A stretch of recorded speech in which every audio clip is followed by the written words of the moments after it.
What's up YouTube, Card Boss here. We're talking about cards, money, investing. Today I'm gonna talk about PMGs and just trying to address a number of comments and DMs I've been receiving about the recent PMG listings that's popping on eBay. As you can see here, these were all listings that just popped up in the last 24 hours. A lot of them with Prop Steam 123 and a lot of big cards, right? We have Thor, we have a couple of Wolverines and Captain America and a few others, and we're just going to run through with them on them quickly and give my thoughts about this particular sell-off per se. Why is this happening? And just dive into some of the numbers of what we expect to see within the next 7 days for this 46 listings. Obviously, for PMG 2013, there are more listings than 46. That's on eBay.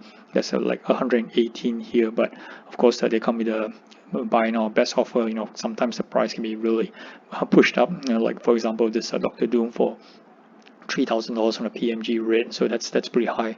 So focusing on just the auctions, which we know it's going to end with a final price within the next 7 days. Okay, so just a quick look at what does this why is this 46 important, right? It doesn't seem like a huge number, but when you look at the overall context of PMGs, there are 100 reds and 50 blues, and there are no PMG greens that's currently listed at the moment, so it's easy for us to work out some numbers, right? So 42 PMGs in a set, which means there's 4,200 reds and there is 2,100 blues, and that makes a total population of 6,300. So 46 upon 6,300 is roughly about like 0.7%. Not very big in terms of percentage, you look at it, but to me it's pretty significant when you have close to 1% of the pop that's appearing in just one auction platform that's happening within 7 days. So which means that close to 1% of the total PMG populations is going to change hands in the next 7 days. And what does that translate in terms of value? We look at just a guess count, right? What's the market cap for PMG reds and blues? PMG reds, I would say a complete set. Don't talk about PSA 10s, 9s, and raws, right? We just give a absolute number of roughly 100K per set, right? And PMG blues roughly double because of the double in terms of the serial numbering count between 50 to 100. So therefore, I would say that the market cap for each of these sets work up to about roughly $10 million for the reds and $10 million for the blue. So total cap of 20 million. Okay, but because we know that Spider-Man attributes roughly about 30 to 35% of the value. So when you do all that math, right, I'm just not going to bore you guys with the numbers, but I would think that this 46 cards would comprise a total market sale of roughly about $100,000. So which means that's about $100,000 will change hands, and I think that number is going to be a bit more because some of the composition of the listings that we see here, we have a Wolverine blue here that I think is going to end roughly about 20 to 25, and then we have a Wolverine red as well somewhere down there that's going to end, I would think that roughly about 10, maybe about 10K. Okay, and we have others as well, two Hulks, we have Thor, we have Captain America, so all these may push the number above the $100,000 mark, and that's a lot of money changing hands in the next 7 days. Okay, so that's about the numbers, but the question is, why is this happening now? Have people feel that PMGs has reached its peak and therefore the sell-off is happening? Well, yes and no. Okay, so as I said before, PMGs is the main gateway for a lot of investors, especially from the sports card world, transitioning into Marvel. So I guess whoever is putting all these listings on eBay have realized that, okay, this is now the time that I think that I'm just going to draw the line. There may be still potential value in each of these PMGs. I've been collecting a number of pieces here. Obviously Spider-Man's missing, right? Whether keeping for themselves or they just don't have it, but decided to just draw the line at where they think that they'll be happy to accept that kind of returns, and therefore putting everything just all on sale, okay, and cashing in basically. So for a lot of these, there's still a lot of influx for investors, especially coming from the sports. And still talking about PMGs, even though a lot of investors who have been in the space for the last, let's say, 2 to 3 months have kind of like matured and moved on into other kind of products, like Vibranium, Royal Foil, Marvel Masterpieces, and many others as well. But still, the initial investors as transitioning in are still looking at the PMGs, and obviously 2013 being the most iconic PMG set, being the first PMG set, has a lot of traction to it, has a lot of attention. Therefore, you would see the big characters like Thor, Wolverine, Captain America, all will get significant attention and significant bids in this auction alone.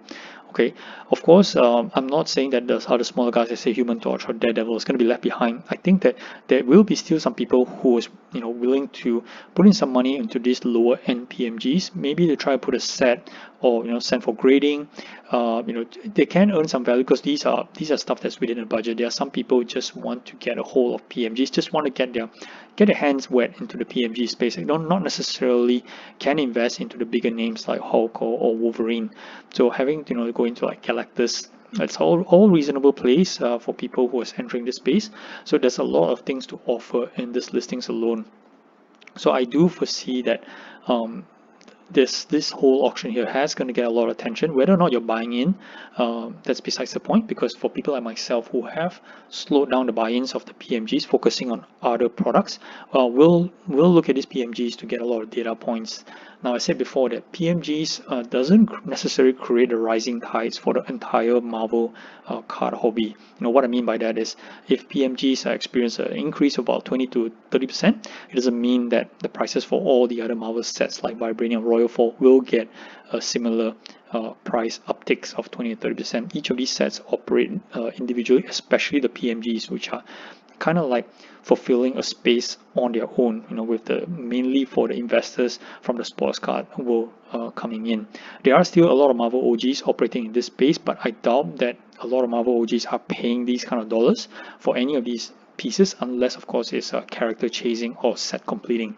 So I know a couple of guys who probably need the Wolverine blue to make up the set. So I think there's a lot of attention, a lot of money that's going into that card alone, whereby it'd be no surprise to me if we end up like 20 to 25k on this Wolverine alone. I haven't really looked at the condition, but it's highly possible that this one card alone will be the huge one that's everybody's gonna fighting for.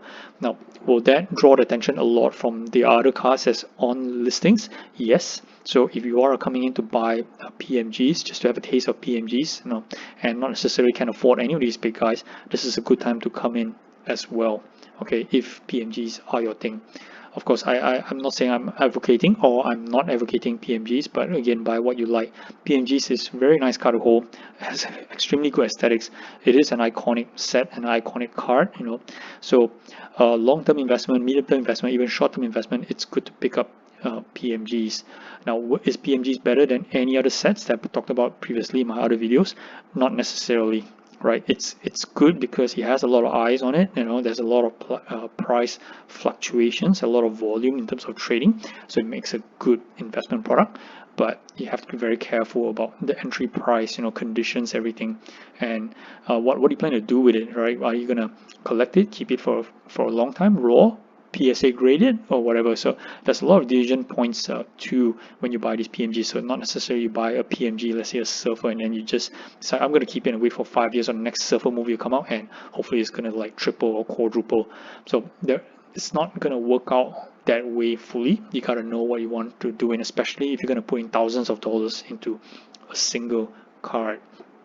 Okay, so that's pretty much my observation for this thing. I just wanted to talk a bit about this because people know me as the PMG guy talking about PMGs, right? I don't own the best sets of PMGs compared to some of the other OGs, but I can understand what's going on in the market for these PMGs and what I think that's going to happen in the next few days. So we'll just see. All right, that's all I got for today. Thanks guys for watching. Do like, subscribe, and all of that. Till the next video, Gabos out.